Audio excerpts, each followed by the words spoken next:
So I just finished a leg workout and I'm hungry. So I thought I would take you with me and show you how I make a 5-ish minute meal.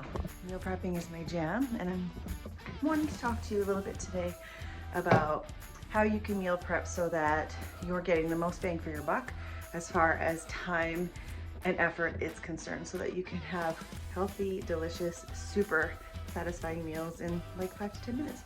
Check it out.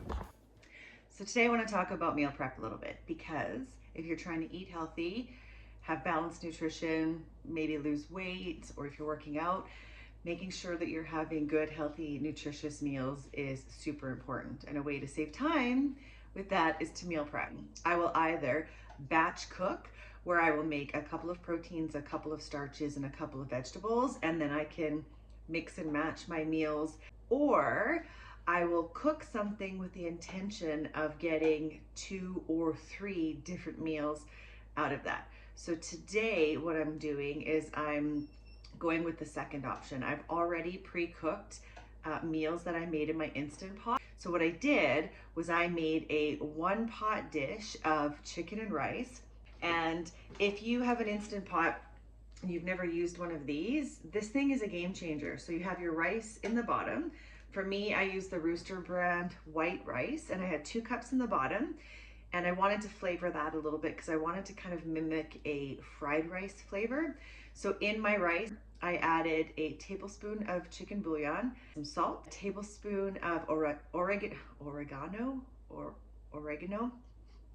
and a tablespoon of Italian seasoning. And I also added about 1/3 or 1/2 of a diced green pepper, and I threw in like a big handful of pre-shredded carrots that I buy from the grocery store. That flavored my rice. I gave it a stir. I lowered this over top, and then I put 2 fat chicken breasts on top of that, and then I seasoned those with salt and pepper and a little bit of the Chipotle Mango Clubhouse seasonings. And I let it cook for 7 minutes, and then I did a quick release.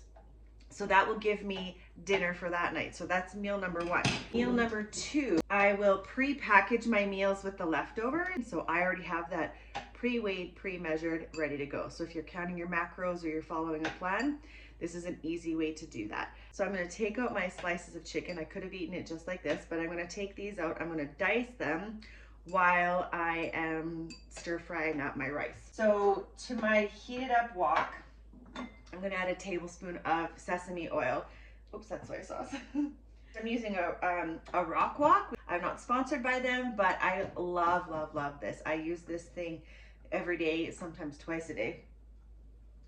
So the oil is going to give a lot of flavor, but it's also going to help to crisp up the rice, and it's going to prevent it from sticking, but nothing really sticks in this pot anyways. Now, because this is 1 cup of rice, and 4 ounces of chicken, I'm going to add a little secret ingredient to it that's going to boost up the protein content a little bit. But this meal ends up being 45 grams of carbs, 22 grams of fat, and 32 grams of protein. So it is literally the perfect 40-30-30 split if you are tracking your macros. Do you remember from a couple of videos back, and I showed you my budget hack on how to regrow green onions? I'm going to give you a little baby onion update. So this is the same bunch, and if you see this guy, he was only that big 2 short days ago. So I'm going to let this guy grow back, but the ones you haven't cut will continue to get longer and longer too. But look at how big these guys are getting. So I'm going to garnish it with that at the end. So this time I'm going to go ahead and I'm going to add my chicken. So I'm going to give it a quick little stir. I'm also going to add a 1/4 cup of peaches and cream corn. I find I really like the sweetness of the corn in a fried rice. Give that like just a few seconds. I'm going to create a little bit of a space in the middle, and I'm going to toss an egg in there and then scramble it in the middle for just a few seconds before incorporating it all together for that classic fried. Woo! Fried rice! Crisis! Crisis!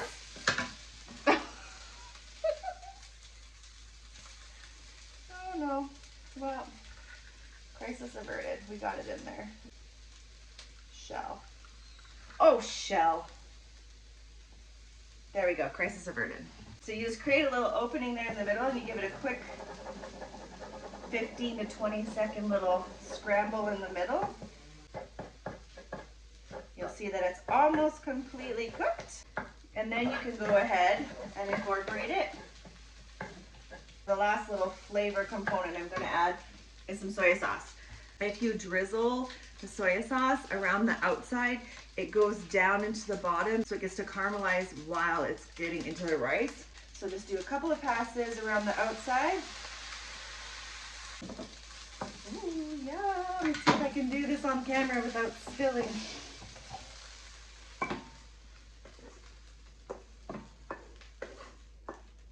Look how non-stick this is. This thing's amazing. There's literally nothing left in the pan.